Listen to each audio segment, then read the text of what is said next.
For those looking to improve physical performance, creatine monohydrate can be a great ally. It is very popular among beginners and gym goers, aiming to increase strength, muscle volume and performance. Although consistent training already brings good results, creatine can provide an extra boost. Before starting, it's important to understand how to use it properly. A common practice is to begin with the so-called loading phase. This stage aims to speed up creatine saturation in the muscles. It involves taking higher doses during the initial period. The typical recommendation is 20 grams per day, divided into 4 daily doses for 1 week. However, this approach may cause gastrointestinal discomfort. Abdominal bloating, cramps, and a feeling of fullness are common side effects. These symptoms often appear in sensitive individuals or when doses are poorly spaced.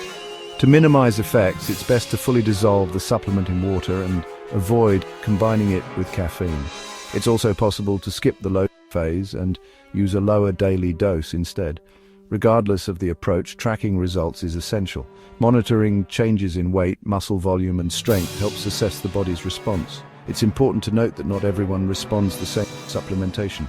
Consistency in training and proper nutrition remain key factors. Creatine isn't magic, but it can deliver real benefits when used responsibly. Consulting a professional before starting is always a smart move. Raza knew he needed to adjust his approach. He wanted the benefits of creatine, but not the discomfort. He did some research and found that spacing out his doses could help. Instead of taking large doses, he reduced the amount per serving. He also made sure to dissolve the creatine powder thoroughly in a large amount of water. Additionally, he avoided taking creatine with caffeine, as this seemed to worsen his stomach issues. These adjustments proved effective. After the loading phase, Raza transitioned to a maintenance dose. This typically involves a lower daily intake of creatine. Raza's maintenance dose was 5 grams per day. He continued to be mindful of how he consumed it. He wanted to avoid any further digestive issues. It's worth noting that not everyone responds to creatine the same way. Some individuals are considered non-responders. This means they may not experience the same benefits as others. Section 5. Water weight or muscle mass. Within the first week of taking creatine, Raza noticed an increase in his weight. He had gained a few pounds. While some might interpret this as a muscle gain, it's important to understand that creatine can cause water retention. Creatine pulls water into the muscle cells, making them appear fuller. This is a temporary effect and does not necessarily indicate an increase in actual muscle mass. Section 6.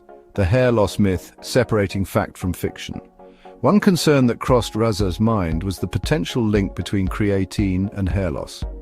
This is a common worry among many who are considering or already using creatine supplements. The fear often stems from anecdotal stories and online forums where individuals share their personal experiences. These stories can be quite compelling and sometimes alarming, leading many to question the safety of creatine.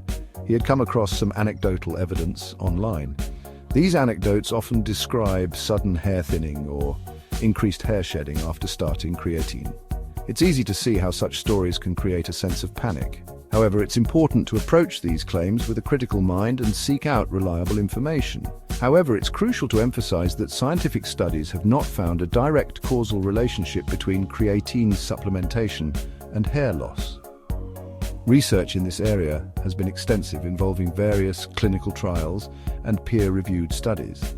The majority of these studies conclude that creatine does not directly cause hair loss. Instead, they suggest that other factors such as genetics, stress, or underlying health conditions are more likely to be the culprits. While there might be individual cases where someone experiences hair loss while taking creatine, this could be due to other factors. For instance, hair loss could be a result of hormonal changes, nutritional deficiencies, or even the natural aging process. It's also possible that the timing of hair loss coinciding with creatine use is purely coincidental. It's always best to consult with a healthcare professional for personalized advice. A doctor or a dermatologist can provide insights based on your individual health profile and help determine the actual cause of hair loss. They can also recommend appropriate treatments or lifestyle changes to address the issue. Remember, self-diagnosing based on online information can often lead to unnecessary stress and confusion.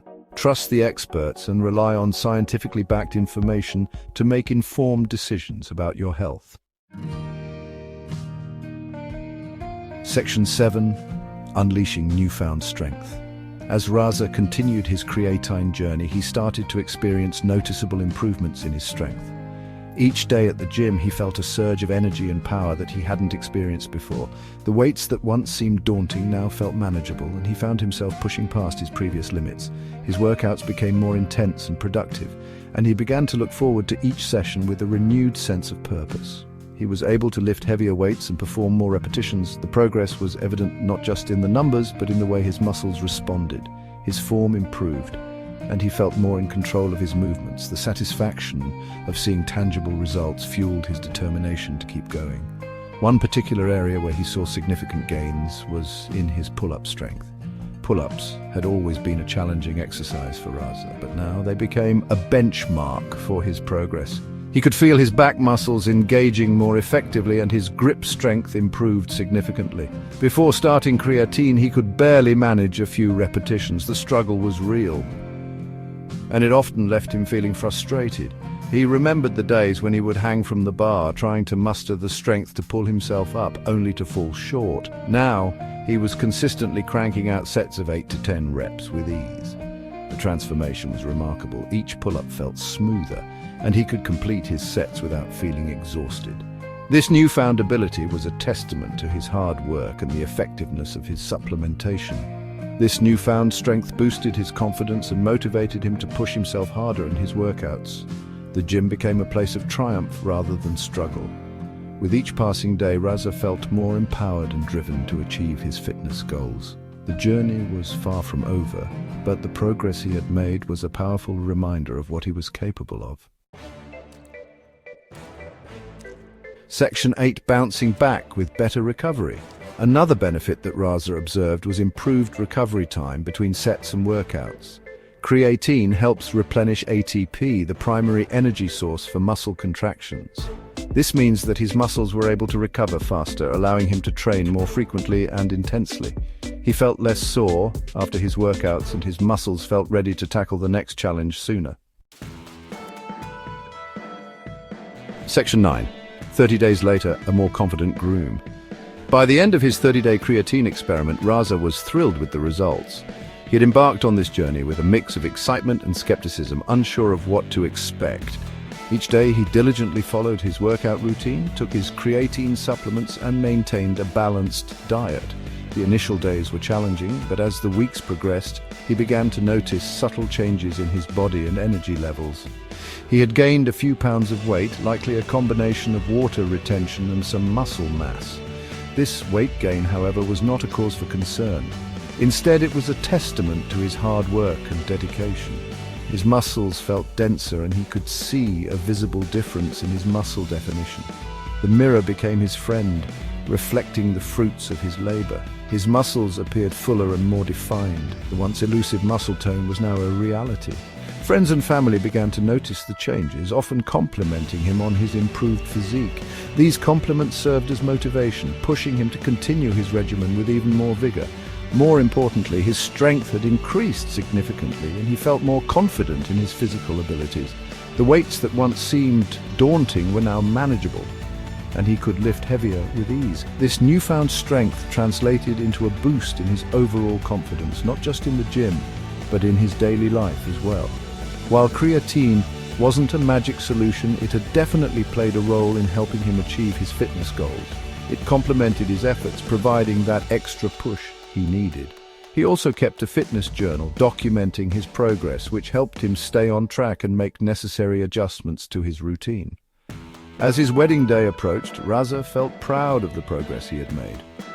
The journey had not only transformed his body, but also his mindset.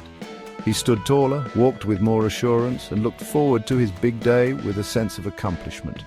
The confidence he gained from this experience was invaluable, making him not just a more confident groom, but a more confident individual overall. Hey everyone! Today I'm diving into the science behind effective bulking and sharing my journey over the past year that led to my best muscle gains yet.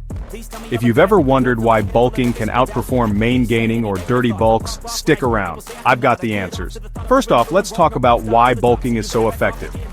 Our bodies prioritize muscle growth only when we're in a caloric surplus. Think about it. Evolutionarily, energy is preserved for survival, not for building muscle. So, to really pack on that muscle, you need to give your body more fuel than it needs. Scientific studies back this up. Groups in a caloric surplus gain more fat-free mass compared to those who don't. Beginners can expect mostly muscle gains, while intermediates might gain some fat, but trust me, it's worth it for those muscle gains. Now, to avoid excess fat gain weight slowly. For beginners, aim for 1–2% of your body weight per month. Intermediates should aim for 0.51%. Stick to a modest 5–10% calorie surplus over your maintenance. So, how do you set your calories smartly? Calculate your maintenance calories as your body weight times 14 to 18. Tools like the Macro Factor app can help you adjust over time. Personally, I maintain at 2,800 kilocalories and bulk at around 3,000 kilocalories. Protein is key. Eat 0.7 to 1 gram of protein per pound of body weight.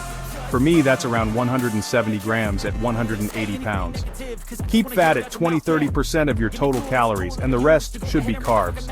Avoid the extremes of low or high-fat diets. Let's talk meals.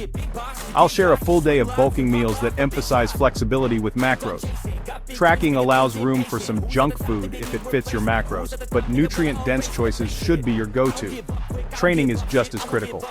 Beginners, focus on consistency and form. Intermediates, ramp up the volume and intensity.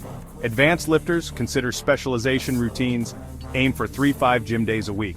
And don't forget cardio, it doesn't kill gains. It actually supports your volume tolerance and heart health. Stick to moderate cardio unless you have an active job. I do 2–3 sessions a week, like brisk walking or basketball. Finally, let's talk supplements. Essentials include creatine, protein, and optional caffeine. Extras like fish oil, magnesium, vitamin D, a multivitamin, and ashwagandha can also be beneficial. I use Macro Factor to monitor and adjust my bulk with science-based precision. Alright, that's it for today. If you're ready to bulk like a pro, these science-backed tips will definitely help you out. Until next time, stay strong and keep lifting.